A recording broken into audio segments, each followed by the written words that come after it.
जय श्री राधे। श्री राधे। तो हमारे कन्हैया हमारे बीच में आ चुके हैं। अब हम उनकी प्यारी प्यारी लीलाओं का श्रवण पान करेंगे। तो नंद भवन में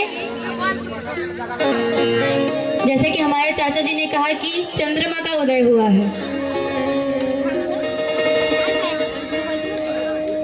चंद्रमा अर्थात जो संपूर्ण जगत को प्रकाशित करे, उनका उदय हुआ है। तो पुत्र होने की खुशी में नंद बाबा वैसे ही सब कुछ भूल गए थे। फिर भी याद आने के बाद वो कंस को कर देने जाते हैं। तब वसुदेव उनको बोलते हैं कि जल्दी घर जाओ। क्यों?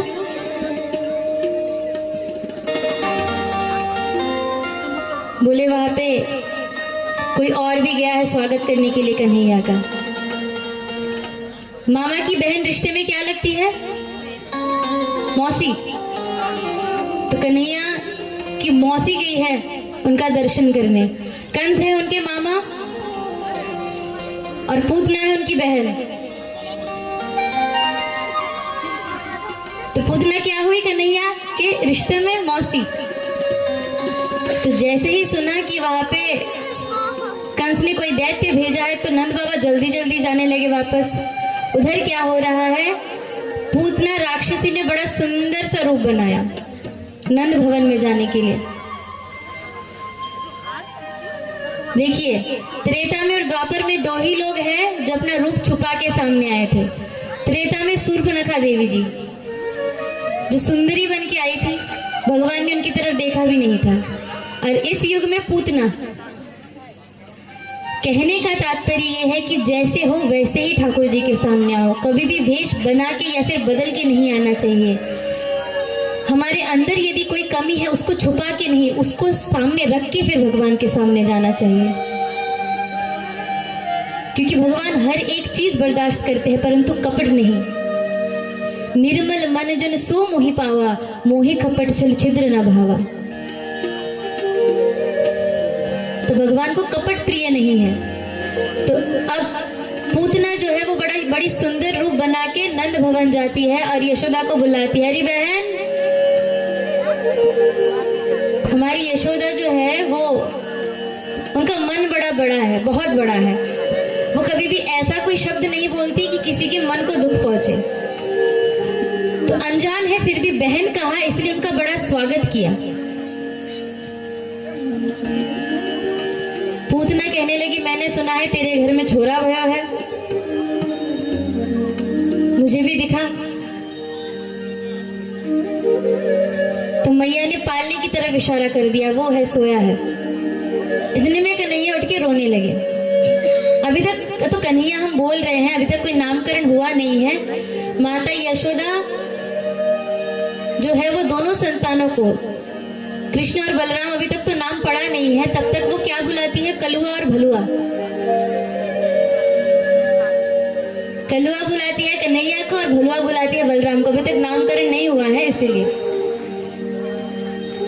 तो रोने लगे। पूतना कहती है कि तूने इसको दूध नहीं पिलाया, ये रो रहा है। यशोदा कहती है पहली बार माँ बनी हूं ना, तो समझ में नहीं आ रहा है क्या करूं। पूतना कहती है तू दूध लेके आ, मैं सिखाती हूँ कैसे पिलाते हैं। माता यशोदा अंदर जाती है। इतने में पूतना पालने के पास पहुंच जाती है, परंतु भगवान उन्हें देख के अपने नेत्र बंद कर लेते हैं। यहाँ पे बहुत ऋषि मुनि अलग अलग भाव सुनाते हैं। कोई कहता है कि ये रूप बदल के आई थी, तो भगवान बदले हुए रूप को कभी भी उन पे अपना दृष्टिपात नहीं करते, इसलिए उन्होंने नेत्र बंद करा। कोई कहता है कि भगवान के मन में ये भावना आई कि मैंने तो माखन मिश्री खाने के लिए जन्म लिया। जो मौसी जी वो पहले ही विष पिलाने आ गई। पूतना जो है वो अपने स्तनों में विष लगा के आई थी कन्हैया को मारने के उद्देश्य से। तो विष पीने का काम कौन सबसे अच्छा करता है? महादेव जी, नीलकंठ है ना वो। तो कोई कहता है कि भगवान आंख बंद करके उनका ध्यान कर रहे थे। मतलब अलग अलग जो संत है वो अलग अलग भाव देते हैं, बाकी वो ही जाने कि उन्होंने किस उद्देश्य से नेत्रबद्ध करे थे। तो पूतना ने उन्हें उठाया और उठा के वो आकाश मार्ग में चली गई और अपने असली रूप में आ गई। तो कन्हैया ने क्या किया, दूध पीते पीते फिर जब दूध समाप्त हो गया फिर उसके प्राण खींचना शुरू कर दिया। और जैसे ही प्राण खींचना प्रारंभ किया, पूतना को बड़ी पीड़ा होने लगी और पीड़ा से तड़पते तड़पते पूतना नीचे धड़ाम से गिर पड़ी। 8 क्रूस जितनी जगह होती है उतना बड़ा उसका शरीर था। मैया यशोदा के देखती है कि कन्हैया पालने में है नहीं, कहाँ गए, सब ढूंढ रहे हैं। तब ढूंढते ढूंढते क्या देखा कि बहुत बड़ा सा एक शरीर है, ऐसा लग रहा है कि काला बड़ा पर्वत है, उस पे हमारे कन्हैया नीलमणि की तरह चमक रहे हैं। प्रेम से कहिए राधे राधे। अब ग्वाल वालों ने शरीर पे सीढ़ी लगाई, उस पे चढ़ के फिर कन्हैया को उतारा। अब मैया उनको झाड़ा लगा रही है कि डाकिनी पिशाचिनी आए बलाए सबकी नजरें दूर हो जाए, मेरे कन्हैया को किसी की नजर ना लगे। गाय के पूंछ से झाड़ा लगा रही है, वो भी भगवान के ही नाम से। कन्हैया मन ही मन विचार कर रहे हैं, मैया सच में भोली है, मेरे ही नाम से मुझे झाड़ा लगा रही है।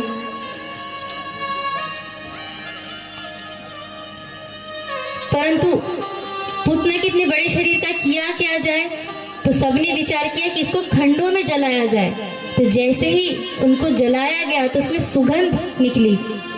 क्यों? क्योंकि उसको भगवान का स्पर्श मिला था और भगवान ने उन्हें धात्री गति प्रदान की। जो गति माता की होती है वो गति पूतना को दी। तो जरा सोचिए वो कितने दयामयी है, कितने कृपालु है, इतने अवगुण है। नाम भी अच्छा नहीं है, पूतना मतलब जो दूसरों के बच्चों की हत्या करे। आहार क्या है?